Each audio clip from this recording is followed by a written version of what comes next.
আসসালামু আলাইকুম, সবাই কেমন আছেন? আলহামদুলিল্লাহ, আমরাও ভালো আছি।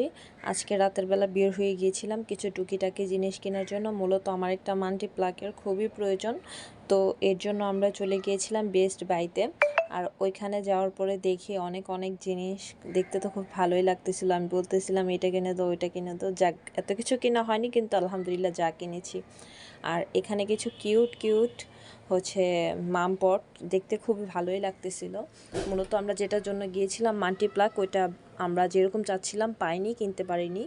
ওইখান থেকে বের হওয়ার পর একটা জিলিপির দোকান, এখান থেকে আমি এর আগেও একবার জিলিপি খেয়েছি। এই জিলিপিটার মধ্যে মূলত হচ্ছে কালো জিরা দিয়ে তারপরে বানায়, খুব ভালো একটা ফ্লেভার আসে। আর এই জিলিপিটা হচ্ছে খুব মজা, এর জন্য আমি এখান থেকে একটু জিলিপি নিয়ে নিই। আর এখন যেহেতু বাহিরে আমের সিজন, আমরা যখনই বাহিরে যাই বাহির থেকে আম নিয়ে তারপরে বাসায় আসি।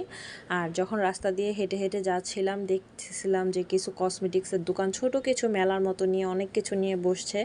দেখতে কিন্তু খুব ভালোই লাগতেছে বলেন। আর একটা মেয়ে মানুষের এগুলো দেখলে কিন্তু আর রাস্তা দাঁড়াইতে মন চায় না, সবসময় আর কি কিনি আর না কিনি, কাছে যা দেখতে মন চায়।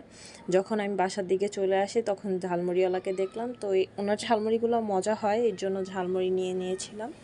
আর আমি যখন বাসার দিকে আসছিলাম মনে মনে খুঁজতেছিলাম একটা জিনিস, আর এই তো পেয়ে গেলাম। সেটা হচ্ছে ঘরের একটা পাপোশ।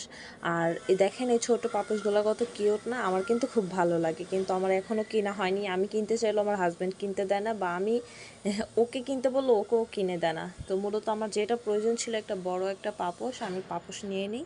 আর পাপোশগুলো সুন্দরই ছিল। আর বাহিরে যেহেতু এখন প্রচুর গরম, আমরা বেশি লেট করিনি, বাসা চলে এসেছি। আর এই যে দেখেন আমাকে পিছে ফেলে ও আর ওর আব্বু কত তাড়াতাড়ি হেঁটে হেঁটে চলে যাচ্ছে। তো যাই হোক, আপনারা সবাই দোয়া করবেন।